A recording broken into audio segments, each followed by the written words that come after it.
মিরপুরের মধ্যে সবচেয়ে বাজেট ফ্রেন্ডলি রুফটপ রেস্টুরেন্ট হচ্ছে রোড সাইড কিচেন। তাই আজকে গিয়েছিলাম রোড সাইড কিচেনের খাবারগুলো এক্সপ্লোর করার জন্য। হ্যালো ভিউয়ার্স, আসসালামু আলাইকুম, ওয়েলকাম টু মাই ব্লগ। তাদের মেনু কার্ডের স্পেশালিটি গুলো অনেক বেশি ভালো লেগেছে। তার মধ্যে এই লাভ বার্ড কম্বোটা ছিল বেস্ট। নিয়ম অনুযায়ী অর্ডার করার সাথে সাথে আপনাকে বিল পে করতে হবে। সত্যি বলতে রেস্টুরেন্টের ডেকোরেশনটি আমাকে এস্থেটিক একটা ভাইব দিচ্ছিল, যেটা আমার কাছে অনেক অনেক বেশি ভালো লেগেছে। আপনারা ফ্রেন্ডস এন্ড ফ্যামিলিকে নিয়ে অনায়াসে আসতে পারেন এই রেস্টুরেন্টটিতে। রেস্টুরেন্টটি রুফটপ হওয়া সত্ত্বেও তার উপরেও আরেকটা ফ্লোর ছিল। দিনের বেলা এর ওভারঅল ভিউটা হয়তোবা অনেক বেশি ভালো লাগতো, রাতে তেমন একটা ভালো বোঝা যাচ্ছে না। এই হচ্ছে তাদের খাবার। খাবারের কোয়ালিটি এবং কোয়ান্টিটি দুইটাই ভালো ছিল। ওভারঅল যদি নাম্বারিং করা হয় তাহলে অবশ্যই 10 আউট অফ 7। আমরা যে কম্বোটা অর্ডার করি তার মধ্যে দুইটা ছিল ডিনার প্ল্যাটার আর একটা ছিল রামেনের প্ল্যাটার। এর পাশাপাশি তারা দুটো সফট ড্রিঙ্ক প্রোভাইড করেছিল আমাদেরকে। খাবারগুলোর মধ্যে কোনোটাই বেশি থিক বা গ্লামজি ছিল না, তাই খাবারগুলো খেতে আমাদের বেশ ভালো লেগেছে।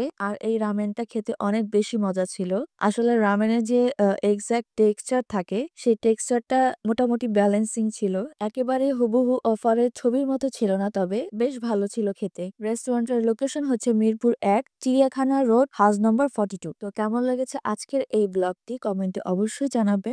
আর ভালো লাগলে ভিডিওটি অবশ্যই লাইক, ফলো, শেয়ার, সাবস্ক্রাইব করে রাখবে যে যেখান থেকে দেখছেন। রামেনটি খেতে এত বেশি মজা ছিল যে আমরা বাসা পার্সেলও নিয়ে